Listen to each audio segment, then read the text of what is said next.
اب حکومت مزید قانون سازی ایسی کرنا چاہ رہی ہے کہ جی ایسے فیصلے جس میں کہ آئینی درخواستوں پہ سپریم کورٹ نے فیصلہ دیا اس میں اپیل کر سکیں، اور اپیل کا ٹائم بھی 60 دن دیں، اور اس کا اطلاق تمام پچھلے کیسز پہ ہوگا، یعنی پچھلے تمام کیسز جس پہ سپریم کورٹ کے فیصلے آئے ہوئے ہیں ان کے حوالے سے 30 دن میں اپیل کی جا سکے گی، اور ان پہ اپیل کر کے ریویو یا نظر ثانی کی اپیل کی جائے گی۔ تو بہرحال ناظرین یہ تمام جو ڈیولپمنٹس ہیں یہ ہیں عدلیہ کے حوالے سے، الیکشن کے حوالے سے اور حکومت کے حوالے سے۔ لیکن ناظرین اسٹیٹ بینک کو جو یعنی حکم نامہ جاری کر دیا گیا ہے، تو اسٹیٹ بینک میں سمجھتا ہوں کہ اب نئے قوانین کے حساب سے اسٹیٹ بینک بہت پاورفل ہے، اور اگر اسٹیٹ بینک اس قدر پاورفل ہے تو پھر شاید اب حکومت کی بات بھی اسٹیٹ بینک نہ مانے، اور اسٹیٹ بینک کو بھی پاورفل کچھ عمران خان نے کیا اور کچھ مزید IMF کی سینکشنز کے بعد اس حکومت کو کرنا پڑا۔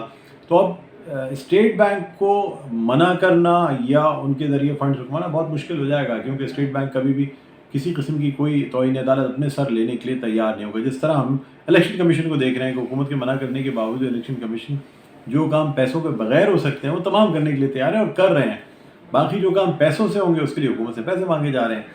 اچھا ناظرین، اب ہم بات کریں گے علی زیدی کی گرفتاری کے حوالے سے۔ ایک پرانے 10 سال پرانے کیس میں علی زیدی کو گرفتار کر لیا گیا، ان کے پاس باقاعدہ پولیس پہنچی، اور یہ جو کہنا ہے کہ شاید اغوا تو نہیں کہا جا سکتا، سو پولیس وردی میں بھی تھی، لیکن یہ کہ بس ان کو جس طریقے سے مین ہینڈل کر کے یا زور زبردستی کر کے دھکا دیتے ہوئے گھسیٹتے ہوئے لے کے گئے، یہ غلط ہے، اس طرح نہیں ہونا چاہیے۔ ایک سیاسی لیڈر کوئی بھی ہو، اور چاہے اس پہ کرمنل کیس ہی کیوں نہ ہو، لیکن اس کو تھوڑا سا خیال کریں، ایک موقع دیں۔ یہ سارے کرمنل کیسز ناظرین نارمل پریکٹس میں out of the court handle ہو جاتے ہیں، پولیس آتی ہے اور کہتی ہے کہ سر یہ پرانی FIR ہے، آپ سیٹل کر لیں اس کو، پیسے دے دیں، ختم کریں، جو مانگنے والا اس کو پیسے دیں اور ختم کریں۔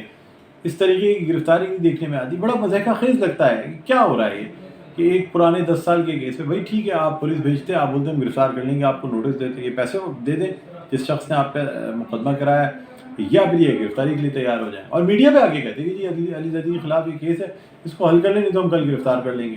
لیکن جس طریقے سے ان کو مین ہینڈل کر کے گرفتار کیا گیا، میں مذمت کرتا ہوں، غلط ہے، ایسے نہیں ہونا چاہیے۔ مہذب معاشرے میں ایسی چیزیں نہیں ہوتی۔ مہذب معاشرے میں خیر یہ بھی نہیں ہوتا کہ کسی کے پیسے آپ کھا جائیں، 10 سال تک وہ پیسے نہ دیے گئے، وہ کیوں نہیں دیا گیا، 10 سال تک مقدمہ کیوں نہیں چلایا گیا؟ اگر یہ کیس بنا ہوا تھا تو کیا ہماری عدالتیں یا ہمارے تھانے جو ہیں، جو پولیس اسٹیشن ہیں، وہ صرف غریب لوگوں کو پکڑنے کے لیے ہیں؟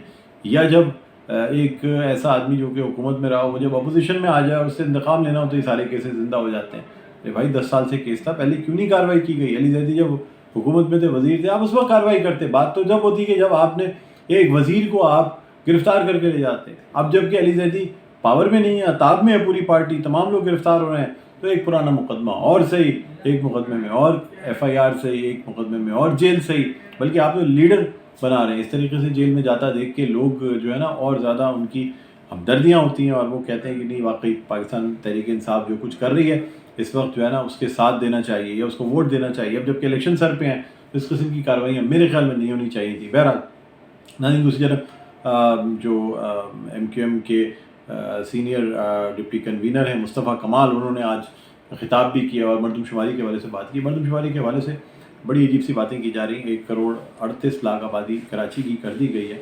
کچھ لوگ کہہ رہے ہیں کہ چلو ٹھیک ہے، اگر صرف کراچی والوں کو گنا ہے تو پھر ووٹر بھی ووٹ لسٹ بھی اسی حساب سے بنا لیں، اور پھر سوال یہ پیدا ہوتا ہے کہ جو لوگ کراچی میں جو 1.5 کروڑ لوگ جو اوپر سے آگے رہ رہے ہیں، ان کے فنڈز کہاں سے آئیں گے؟ ان کے لیے روڈیں کون بنائے گا؟ ان کے لیے ہاسپٹل، ان کے لیے تمام چیزیں، اس کے پیسے کہاں سے آئیں گے؟ یعنی NFC ایوارڈ مل رہا ہے یا شہر کو جو حصہ مل رہا ہے وہ تو 1.38 کروڑ کا مل رہا ہے، تو باقی 1.5 کروڑ لوگوں کے اخراجات کون اٹھائے گا؟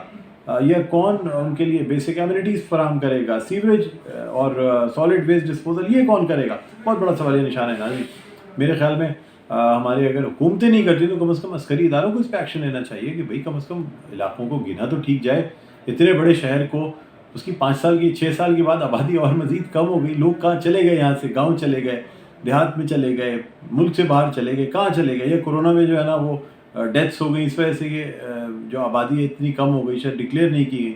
بہرحال ناظرین، یہ تمام چیزیں بڑی سوالیہ نشان ہیں اور ان کو جو ہے نا ٹھیک ہونا چاہیے، یہ سینسس کو ٹھیک کرنا چاہیے۔ اس طریقے سے آپ مطلب ایک دوسرے لوگ جو ہے نا وہ اپنے اوپر ملبہ نہیں لے رہے ہیں۔ وفاق کی حکومت کہہ رہی ہے جی ہمیں بڑی تشویش ہے، سندھ حکومت کہہ رہی ہے جی بڑی تشویش ہے، پیپلز پارٹی کہہ رہی ہے جی غلط ہو رہا ہے، متحدہ قومی موومنٹ پاکستان بھی، بھائی سب کہہ رہے ہیں غلط ہو رہا ہے، کون غلط کر رہا ہے؟